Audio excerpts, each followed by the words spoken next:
প্রবেশ করি।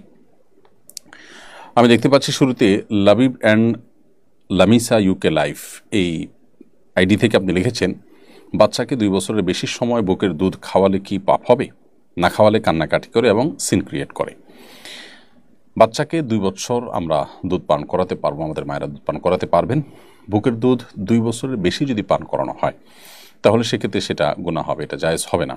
এটাই হলো হানাফি উলামা ইকরামের ফতোয়া এবং এটি অধিকতর বিশুদ্ধতর মত। কারণ আল্লাহ রাব্বুল আলামিন বলেছেন, ওয়াল ওয়ালিদাতু ইউরদি'না আওলাদাহুন্না হাওলাইনি কামিলাইনি লিমান আরাদা আন ইউতিম্মার রাদাআ। যে চায় যে তার সন্তানকে দুধ পান করানোর যে সময় আছে এই সময়সীমাটাকে পরিপূর্ণ ইউজ করবে, সে 2 বছর দুধ পান করাতে পারবে। অর্থাৎ সেই মা তার সন্তানকে 2 বছর দুধ পান করাতে পারবেন যিনি তার সন্তানকে দুধ পান করানোর পরিপূর্ণ সময়টাতেই দুধ পান করাতে চান। এই আয়াত থেকে করে পরিষ্কার বোঝা যায় যে দুধ পান করার পরিপূর্ণ টাইম হলো 2 বছর, এরপর আর তিনি দুধ পান করাতে পারবেন না। বাচ্চাদের কান্নাকাটির যে ব্যাপারটি আছে সেটিকে নিয়ন্ত্রণ করবার জন্য আগে থেকে, অর্থাৎ 2 বছর আগে থেকেই নানাভাবে বাচ্চাদেরকে দুধ পান করানো থেকে দুধ ছাড়াতে হবে। এবং সেটার জন্য মায়েদের যে সমস্ত পলিসিগুলো আছে সেই পলিসিগুলো তারা অ্যাপ্লাই করবেন, অবলম্বন করবেন।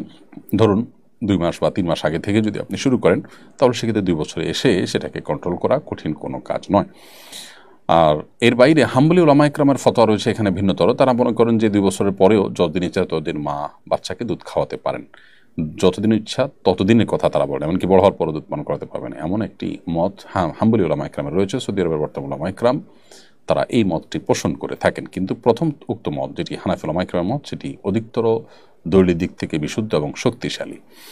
অতএব 2 বছরের মধ্যে বাচ্চাকে দুধ পান করানো শেষ করতে হবে। নবী সাল্লাল্লাহু আলাইহি ওয়াসাল্লাম হাদিসে রয়েছে, লা রাদাআ ইল্লা ফি হাওলাইন, 2 বছরের পর কোনো দুধ পান করানো চলবে না। এই সমস্ত আয়াত এবং হাদিসের আলোকে 2 বছরের মধ্যেই দুধ পান করানো সমাপ্ত করতে হবে।